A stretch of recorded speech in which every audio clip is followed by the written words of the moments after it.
Hello everyone. तो आज हम डिस्कस करने वाले हैं कर्ट लेविन की फील्ड थ्योरी। कर्ट लेविन का क्षेत्र सिद्धांत काफ़ी इजी सी और छोटी सी थ्योरी है और इस थ्योरी से बिल्कुल डायरेक्टली क्वेश्चन आता है एक छोटा सा। वैसे तो ये लर्निंग की जो थ्योरी है इन पे एक आर की आप वीडियो आपको मिल जाएगी यूट्यूब पे, लेकिन इन वीडियो को देखने के बाद भी हमारे क्वेश्चन नहीं अटैम्प्ट हो पाते। स्पेशली एचटेट के जो हाई लेवल के क्वेश्चन पूछे जाते हैं बहुत इनडायरेक्ट वे में पूछे जाते हैं। तो जिन वर्डिंग से क्वेश्चन पूछे गए हैं और पूछे जा सकते हैं वही वर्डिंग और कंटेंट यहाँ यूज़ किया गया है प्रीवियस ईयर को एनालाइज करके।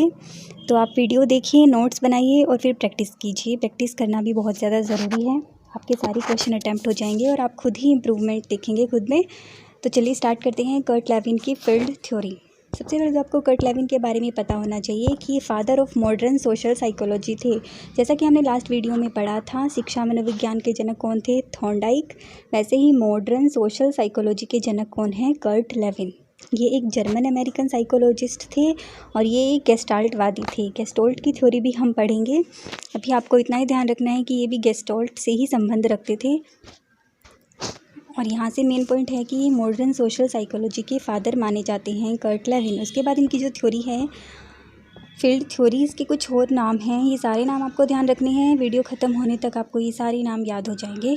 Field theory, cognitive field theory, topology theory, place psychology, child direction theory, 3 phase theory.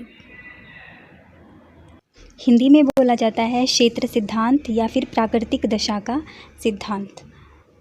ठीक है, तो फील्ड थ्योरी में क्या बोला है? कर्ट लेविन ने बोला है कि जो कोई भी व्यक्ति होता है ना, उसका बिहेवियर उसके एनवायरनमेंट पे डिपेंड होता है। जैसे एनवायरनमेंट में वो रहता है, काम करता है, वैसा ही उसका बिहेवियर, वैसे ही उसकी पर्सनैलिटी बन जाती है। जैसे कि हमने जब छोटे थे तो वो स्टोरी सुनी हुई होगी कि 2 पैरट थे और वो दोनों बिछड़ गए थे। एक ऋषि के आश्रम में चला गया, वो अच्छी अच्छी बातें बोल रहा था, और एक चोरों के आश्रम में चला गया, वो कुछ वैसी ही बातें सीखेगा। तो यही है कि एनवायरनमेंट का किसी भी व्यक्ति पे बहुत ज़्यादा फ़र्क पड़ता है, उसकी सोच पे, उसकी पर्सनालिटी पे, उसके बिहेवियर पे। प्राणी का व्यवहार उन सभी कारकों द्वारा प्रभावित होता है जो उसके क्षेत्र या वातावरण में उपस्थित होते हैं।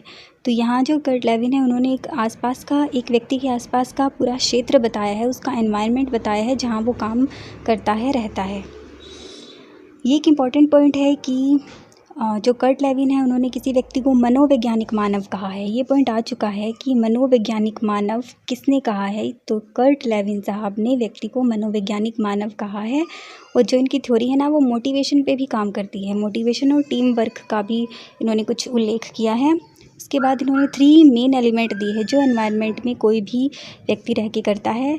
एक GBT से याद रखना है, गोल, बिहेवियर और डर। ठीक है, किसी व्यक्ति का कोई ना कोई गोल होता है, उसको पाने के लिए वो कोई कार्य करता है, कोई बिहेवियर करता है। लेकिन एक डर का मतलब है कोई भी जो रुकावटें होती हैं सोशली, इमोशनली, फिज़िकली, मेंटली, वो भी उसके साथ हमेशा रहती है। तो यहाँ से इम्पोर्टेंट पॉइंट ये था कि मनोवैज्ञानिक मानव किसने कहा है? कर्ट लेविन ने कहा है।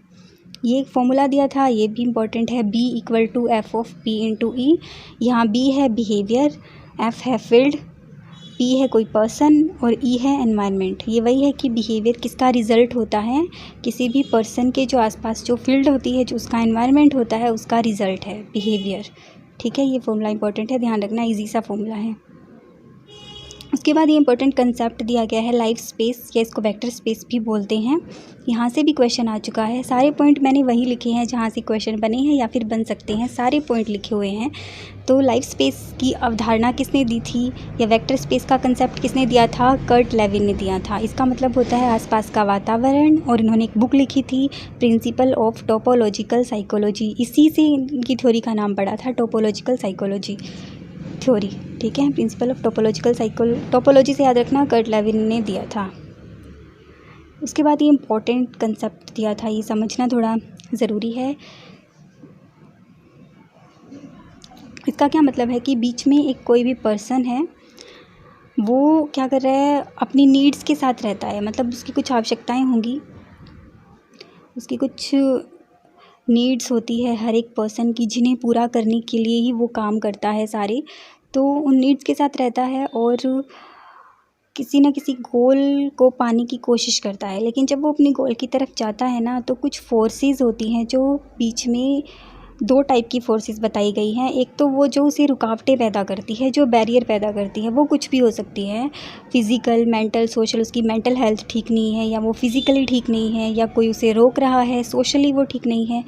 एक होती है जो रुकावट पैदा करती है, एक होती है जो हेल्प भी करती है। हेल्प करती है वो मोटिवेशन का कंसेप्ट जो दिया है, टीम वर्क और मोटिवेशन, ठीक है, जो हेल्प करती है। दो टाइप की फोर्सेस है जो किसी भी पर्सन को उसके गोल तक पहुंचने में हेल्प करती है, ठीक है। एक होती है हेल्पफुल, एक होती है रुकावटें। ये पूरा फील्ड क्षेत्र है, पूरा का पूरा फील्ड का कंसेप्ट है, जिसके अंदर कोई भी पर्सन रहता है, ठीक है। फोर्स है वो दो काम करती है। ये जो है वो ड्राइविंग फोर्स जो पॉजिटिव वाली है, और ये नेगेटिव वाली है जो रोकती है किसी भी बच्चे को। और ये उसका पूरा एनवायरनमेंट है, उसकी कुछ बाउंड्री है जहाँ रह के वो पूरा काम करता है, अपने गोल को हासिल करने के लिए क्रियाएं करता है।